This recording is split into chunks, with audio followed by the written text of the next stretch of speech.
この本を読むだけであなたの人を見る目が劇的に変わります。ビジネスでもプライベートでも私たちは常に人を選ぶ場面に直面しています。採用や昇進、取引先の選定、さらには友人やパートナー選びまで、この人で本当に大丈夫と悩んだ経験はありませんか？経営×人材の超プロが教える人を選ぶ技術は、経営と人材の最前線で活躍するプロが本当に信頼できる人を見極める技術を伝授する一冊です。長年にわたる企業の採用戦略やマネジメント経験をもとに、人選の成功法則を具体的に解説。これを知ることであなたの仕事も人生も大きく変わるはずです。この動画では本の要点を分かりやすく解説し、実践的なポイントも紹介します。さらに私自身の感想も交えながら、なぜこの本が役立つのかを掘り下げていきます。ぜひ最後までご覧ください。ポイント1、人選の失敗が招くリスク。なぜ人を選ぶことがそんなに重要なのか。本書では人選の失敗がもたらす影響について詳しく解説しています。採用やチーム編成でミスをすると、時間的、経済的なコストがかかるだけでなく、組織全体の士気が下がり、最悪の場合はビジネスの失敗に直結するのです。例えば企業がなんとなくの印象や学歴、経歴だけで人を選ぶと、実際の業務能力や組織との相性を見誤ることが多いと指摘されています。優秀な人材、成果を出せる人材ではないからです。能力があってもチームの文化に合わない人を採用してしまうと、組織の調和が崩れ、結果的に生産性が低下してしまいます。また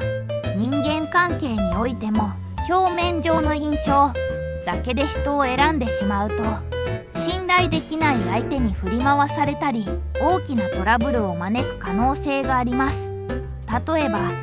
口がうまい人に騙されたり、一見感じの良い人が裏で問題を起こしていたりすることもあります。本書では感情に流されず、正しく人を見極める重要性を強調しています。確かに過去になんとなくで人を選んで失敗した経験があります。この本を読んで人を見る視点を変えなければいけないと強く感じました。ポイント2、本当に信頼できる人の見極め方。ではどのようにして本当に信頼できる人を見極めればいいのでしょうか。本書ではプロの採用担当者や経営者が実践する具体的な方法が紹介されています。その一つが言動の一貫性に注目することです。例えば面接や商談の場では誰でも良いことを言いますが、過去の行動や他者からの評価を調べることでその人の本質が見えてきます。どんな場面でも一貫して誠実な態度を取れるかが大きな判断材料となるのです。また相手の価値観や仕事への姿勢を知ることも重要です。この人は何を大切にしているのか、過去にどんな決断をしてきたのかを探ることで、長期的に信頼できるかどうかが判断できます。加えて本書では人間関係のトライアル期間を設けることも推奨されています。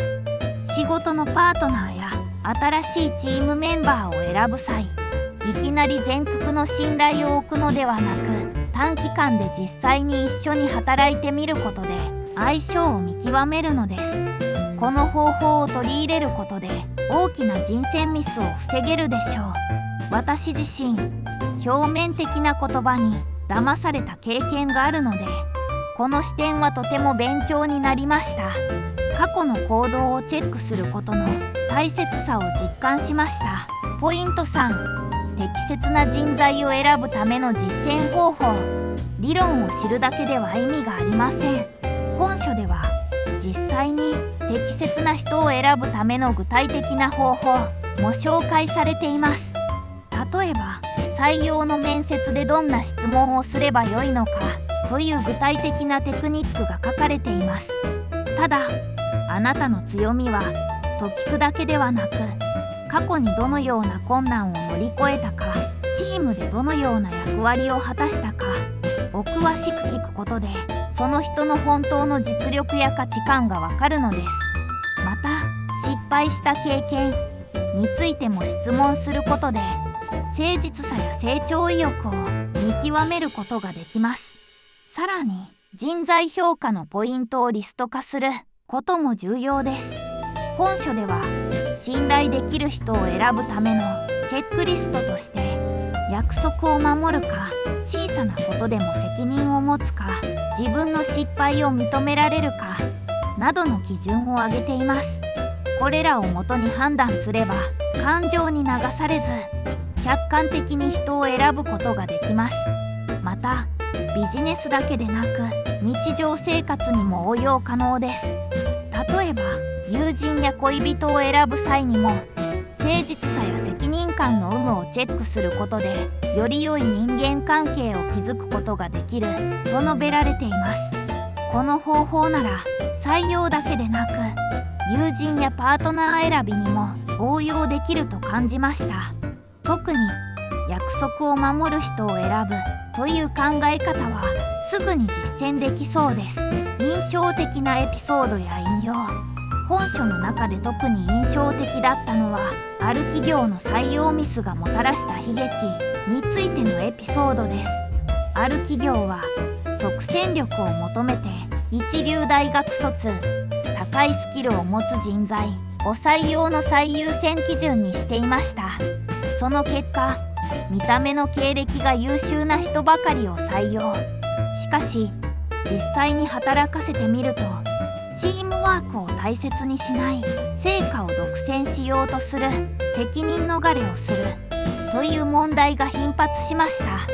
さらに驚くべきことに、会社の文化に合わない人材が増えたことで、もともといた優秀な社員たちが次々に退職。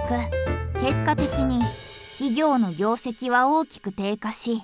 能力のある人を採用したはずなのに、なぜ会社がうまく回らなくなったのか、経営陣は頭を抱えました。この事例を通じて、本書では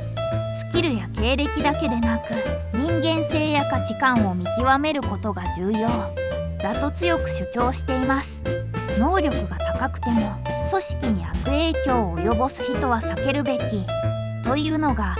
このエピソードの教訓です。このエピソードを読んで、私自身の経験と重なる部分があり、深く共感しました。過去に仕事でスキルがあるからという理由だけで人を選んだ結果、協調性がなくチームの雰囲気を悪くしてしまったケースがありました。最初は期待していたのに、結果的に組織全体の士気が下がってしまい、大きな後悔をしたことがあります。本書が伝える、人を見るときはスキルだけでなく人間性や価値観をしっかり見極めることが大切というメッセージは、どんな組織にも当てはまると感じました。特に会社の文化に合わない人を入れることで優秀な人材が辞めてしまうという部分は、まさに現実に起こる問題です。この本を読んで、これからは表面的なスペックではなく、その人の本質を見る目を養おうと強く思いました。実生活での生かし方。本書で学んだ人を選ぶ技術は、採用や経営の場面だけでなく、日常生活のあらゆる場面で活用できます。例えば信頼できる友人やビジネスパートナーを見極めることにも役立ちます。これまでなんとなく良さそうと思って人付き合いをしていた場合、本書の方法を取り入れることで、より慎重かつ的確に相手を判断できるようになります。特に本書で紹介されている言動の一貫性をチェックするという考え方は、友人や恋人、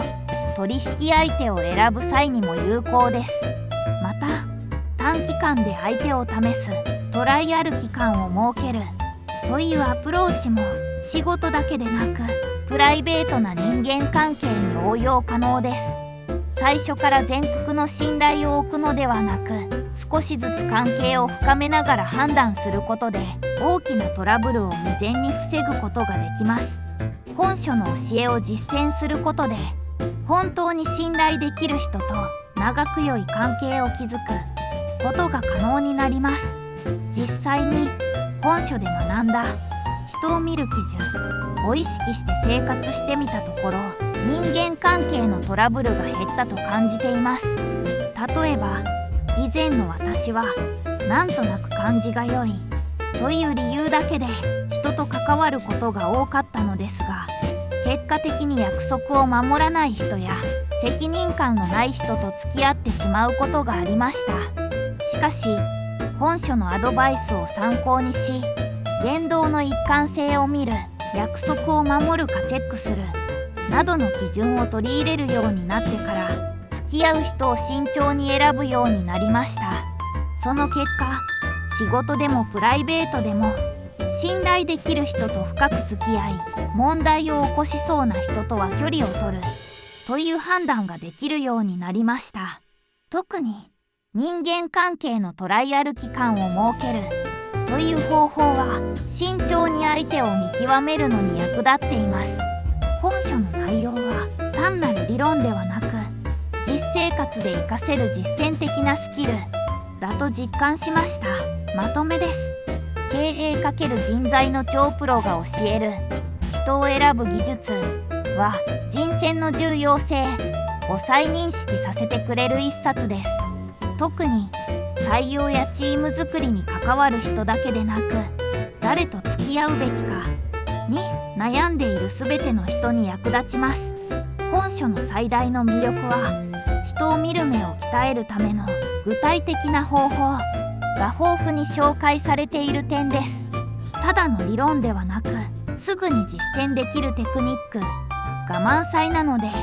読んだその日から活用できます。人間関係のトラブルを減らしたい、信頼できる人と長く付き合いたいと考えている人にはぜひ手に取ってほしい一冊です。私自身、本書を読んで人を選ぶことの大切さを強く実感しました。これまでは第一印象が良ければ大丈夫と思い込んでいましたが、本書を通じて言動の一貫性を見る、短期間で試すなどの新しい視点を得ることができました。実際にこの方法を取り入れてみると、仕事でもプライベートでも本当に信頼できる人を見極める力がついたと感じます。人間関係での失敗を減らしたいと思っている人にこの本は本当におすすめです。ここまでご覧いただきありがとうございます。経営×人材の超プロが教える人を選ぶ技術を通じて人を見る目を鍛える大切さを感じていただけたでしょうか。